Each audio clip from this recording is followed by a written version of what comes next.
मित्र, तुम तो इतनी जी तोड़ मेहनत करते हो, फिर भी अपने परिवार का भरण पोषण नहीं कर पा रहे हो, क्या बात है? अरे भाई, मैं तुम्हें क्या बताऊं। मैं मेहनत तो बहुत करता हूँ, लेकिन जितनी मैं मेहनत करता हूँ उतना अनाज मुझे नहीं मिल पाता। क्या करूँ भाई, इतने ही अनाज में मुझे घर का सारा खर्च उठाना पड़ता है। अब तुम ही बताओ मित्र, मैं क्या करूँ। मेरे भाई, तुम चिंता मत करो, मैं राजा साहब से बात करता हूँ। महाराज तुम्हें काम पर जरूर रख लेंगे।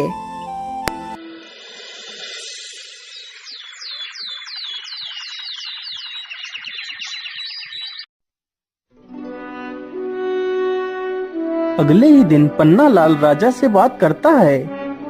महाराज, वह बहुत ही ईमानदार है। वह हमारे साथ मिलकर इस बगीचे को और भी हरा भरा बना देगा। ठीक है पन्ना लाल, तुम कल ही अपने मित्र को अपने साथ लेकर आना। अगले ही दिन पन्ना लाल हीरा लाल को भी अपने साथ ले जाता है।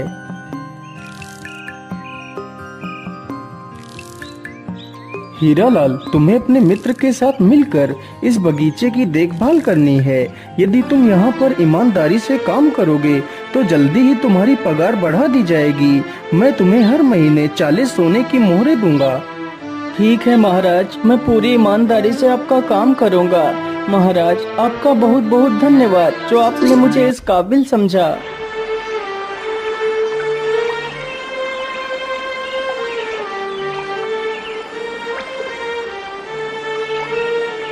अगले ही दिन से हीरा लाल अपने मित्र पन्ना लाल के साथ काम करने लगता है। इसी प्रकार कई दिन गुजर जाते हैं।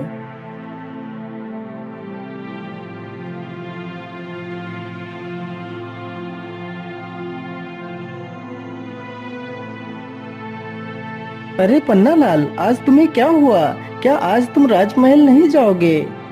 अरे भाई, मैं तुम्हें क्या बताऊं, आज तुम अकेले ही चले जाओ। आज मेरी तबीयत कुछ ठीक नहीं लग रही है। महाराज को कह देना कि मैं आज नहीं आ सकता। हीरा लाल अकेले ही जाता है और बगीचे में काम करने लगता है।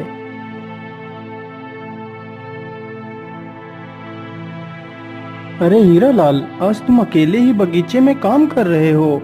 आज पन्ना लाल नहीं आया, क्या बात है? महाराज, आज पन्ना लाल की तबीयत ठीक नहीं है, इसलिए वह काम पर नहीं आया है। अच्छा, कोई बात नहीं, तुम आराम से काम करो। हीरा लाल, आज तुम इस स्थान पर एक वृक्ष लगा देना। ठीक है महाराज, मैं अभी थोड़ी देर में ही वृक्ष लगा दूंगा। हीरा लाल की ये बात सुनकर राजा वहाँ से चला जाता है। मैंने फूलों को तो पानी दे दिया है, चलो अब इस स्थान पर एक गड्ढा खोद कर एक वृक्ष लगा देता हूँ।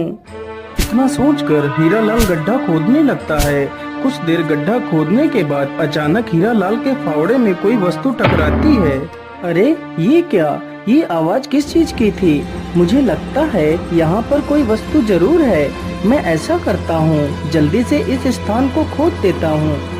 हीरा लाल जल्दी से उस स्थान को खोद देता है। अरे वाह, ये तो एक संदूक है। जरूर इसमें कोई कीमती वस्तु होगी। चलो मैं इसे खोलकर देखता हूँ। हीरा लाल जैसे ही संदूक को खोलता है तो देखता है, अरे वाह, ये संदूक तो सोने की मोहरों से भरा हुआ है।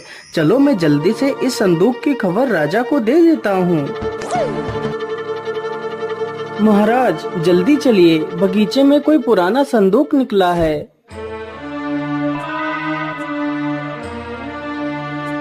अरे वाह हीरा लाल, यह संदूक तो मेरे पुरखों का है।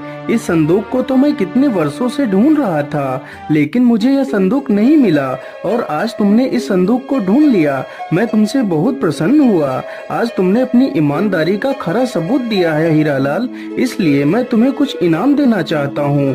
मांगो हीरा लाल, तुम्हें क्या इनाम चाहिए? महाराज, ईश्वर की कृपा से मुझे और मेरे परिवार को 2 वक्त का खाना तो मिल ही जाता है। मैं जितना भी कमाता हूँ उतने में ही खुश हूँ। और महाराज, यह खजाना तो आपके पूर्वजों का ही था, इसलिए इस खजाने पर तो सिर्फ आपका ही अधिकार है। अरे वाह हीरालाल, तुम तो वास्तव में एक महान इंसान हो जिसे दुनिया की मोह माया से कोई वास्ता नहीं।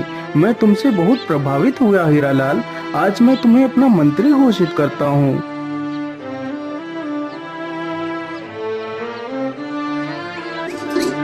अगले ही दिन से हीरालाल मंत्री बन जाता है।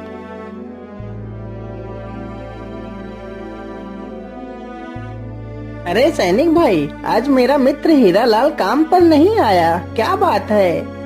अरे पन्नालाल भाई, अब हीरालाल माली नहीं रहा, अब वह इस राज्य का मंत्री बन गया है। महाराज ने हीरालाल को मंत्री बना दिया है। क्या मेरा मित्र मंत्री बन गया है? अरे वाह, इससे ज्यादा खुशी की बात मेरे लिए और क्या हो सकती है। सैनिक भाई, मैं अभी अपने मित्र से मिलकर आता हूँ। अरे नहीं पन्नालाल, तुम अंदर नहीं जा सकते। चुपचाप जाकर अपना काम करो, तुम्हें अंदर जाने की कोई आवश्यकता नहीं है। लेकिन सैनिक भाई, वो तो मेरा मित्र है, तो मैं आखिर अपने मित्र से क्यों नहीं मिल सकता? पन्नालाल के बार बार बोलने पर भी सैनिक पन्नालाल को अंदर नहीं जाने देते। यह देखकर पन्नालाल बड़ा दुखी हो जाता है और वहां से वापस बगीचे में चला जाता है। लेकिन उसका मन हीरालाल के बिना नहीं लग रहा था। सैनिकों, जाओ और मंत्री जी को उनके घर छोड़ कर आओ। राजा का आदेश होते ही सैनिक हीरालाल को रथ पर बिठा लेते हैं। तभी उसका मित्र पन्नालाल आ जाता है। अरे भाई, तुम तो मंत्री बन गए हो। तुम्हें मंत्री बनने पर मेरी तरफ से ढेर सारी शुभकामनाएं। मित्र, यदि तुम बुरा ना मानो तो मैं भी तुम्हारे साथ ही चलना चाहता हूँ। नहीं पन्नालाल, आप मंत्री जी के साथ नहीं जा सकते। यह रथ सिर्फ महाराज और मंत्री के लिए है। इस रथ पर तुम नहीं बैठ सकते। ये बात सुनकर पन्नालाल और भी ज्यादा दुखी हो जाता है। पन्नालाल को दुखी देखकर हीरालाल भी दुखी हो जाता है। सैनिक तुरंत ही हीरालाल को वहां से लेकर चले जाते हैं।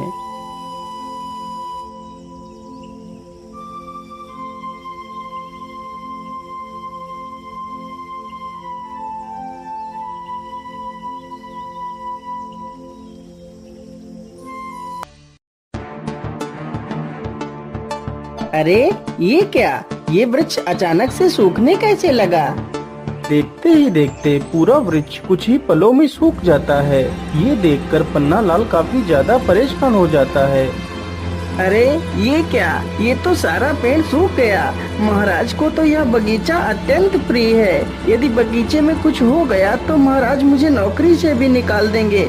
मुझे जल्दी से चलकर महाराज को सारी बात बता देनी चाहिए। पन्नालाल तुरंत ही राजा के पास जाता है और सारी कहानी सुना देता है।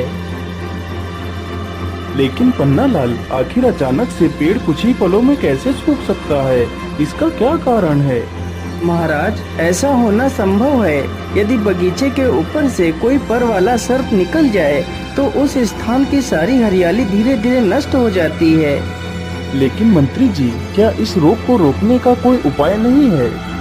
महाराज, इसका उपाय तो है, लेकिन उपाय बड़ा कठिन है। मेरे साथ भी एक बार ऐसा हुआ था महाराज। मेरी फसल भी लगभग सारी नष्ट हो गई थी। तब मैंने एक साधु से इसका उपाय पूछा था। महाराज, काली कंजा वन में एक जादुई बोलने वाला पेड़ है। यदि उसकी पत्तियां मिल जाएं, तो उन पत्तियों का रस पानी में मिलाकर पौधों पर डालने से हमारा बगीचा पहले की तरह हरा भरा हो जाएगा। तो फिर ठीक है पन्नालाल, तुम जाओ और उस पेड़ की पत्तियां लेकर आओ। क्षमा कीजिए महाराज, लेकिन उस पेड़ से पत्तियां लाना सबके बस की बात नहीं है। वह वृक्ष पहले पहेलियां पूछता है, फिर अपनी पत्तियां देता है। तो इसमें और भी अच्छी बात है। आखिर मैं भी देखूं पन्नालाल कितना बुद्धिमान है। महाराज, यदि आपकी आज्ञा हो तो मैं भी पन्नालाल के साथ जाना चाहता हूँ। नहीं मंत्री जी, यह छोटे मोटे कार्य तो हमारे नौकर भी कर सकते हैं। तुम्हें वहां जाने की कोई आवश्यकता नहीं। राजा इतना कहकर पन्नालाल को अकेले ही पत्तियां लेने के लिए भेज देता है। लेकिन हीरालाल अपने मित्र के लिए बहुत ही चिंतित था। पन्नालाल उस पेड़ को ढूंढते ढूंढते उसी काली कंजा वन में पहुंच जाता है।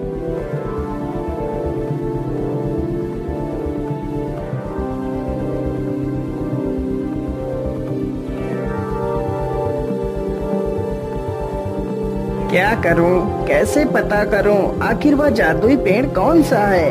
मैं ऐसा करता हूँ, इसी स्थान पर जोर जोर से आवाज लगाता हूँ। यदि यहाँ पर कोई जादुई पेड़ होगा तो वह जरूर बोलेगा। हे जादुई पेड़, तुम कहाँ हो? मुझे आपकी पत्तियों की आवश्यकता है, कृपा कर मेरी मदद कीजिए। हाँ हाँ इंसान, क्यों नहीं, मैं तुम्हें अपनी पत्तियाँ दे सकता हूँ। यदि तुम मेरी 3 पहेलियों के सही जवाब दोगे तो मैं तुम्हें अपनी पत्तियाँ दे सकता हूँ। लेकिन याद रहे, यदि तुमने मेरी पहेलियों के गलत जवाब दिए तो मैं तुम्हें हमेशा के लिए बंदी बना लूंगा। ठीक है वृक्ष देवता, आप अपनी पहेली पूछ सकते हैं। तो फिर बताओ मेरी पहली पहेली, ऐसा क्या है जिसे हम देख तो सकते हैं लेकिन छू नहीं सकते?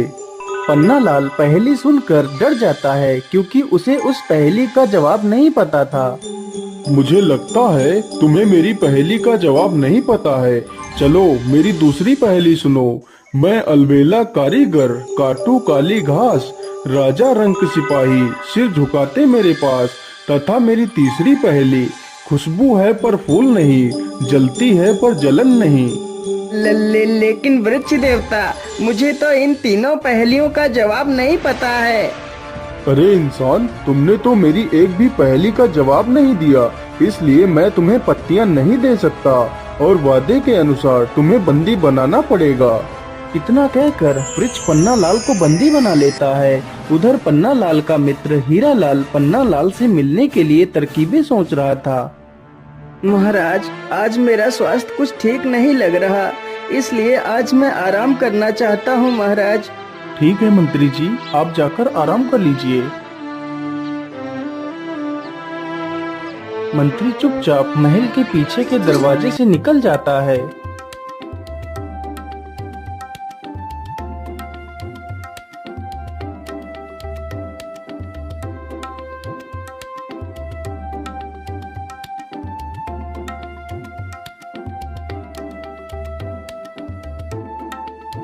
हीरालाल उसी जादुई पेड़ के पास पहुंचकर देखता है कि उसका मित्र पेड़ पर ही बंदी बनकर एक पिंजरे में बंद है। हे वृक्ष देव, आप मेरे मित्र को छोड़ दीजिए। हाँ हाँ, क्यों नहीं, मैं तुम्हारे मित्र को जरूर छोड़ दूंगा और तुम्हें अपनी पत्तियां भी दूंगा यदि तुम मेरे 3 पहेलियों का सही जवाब दे दो। ठीक है वृक्ष देव, आप अपनी पहेलियां पूछ सकते हैं। तो फिर बताओ मेरी पहली पहेली, ऐसा क्या है जिसे हम देख तो सकते हैं लेकिन छू नहीं सकते? हे वृक्ष देव, इसका सही जवाब स्वप्न है। इंसान सपना तो देख सकता है लेकिन उसे छू नहीं सकता। हाँ हाँ, बिल्कुल सही जवाब। मेरी दूसरी पहेली सुनो। मैं अलबेला कारीगर, काटू काली घास, राजा रंक सिपाही, सिर झुकाते मेरे पास। हे वृक्ष देव, इसका सही जवाब नाई है। नाई के पास हर किसी को अपना सिर झुकाकर ही बाल कटवाने पड़ते हैं। अरे वाह वाह, तुम तो कितने बुद्धिमान हो। अब मेरी तीसरी और आखिरी पहेली सुनो। खुशबू है पर फूल नहीं, जलती है पर जलन नहीं।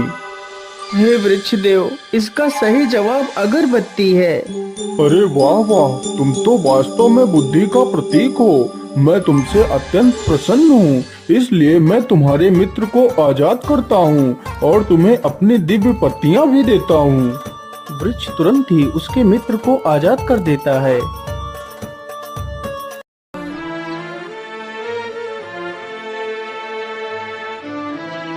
हीरालाल अपने मित्र पन्नालाल को अपने गले से लगा लेता है।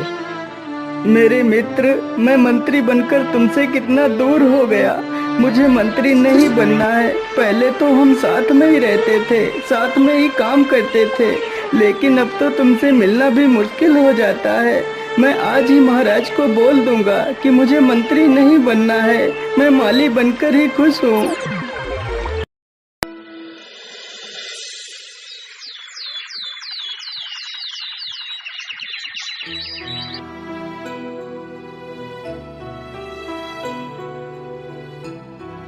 लेकिन मंत्री जी, आप मंत्री क्यों नहीं बनना चाहते?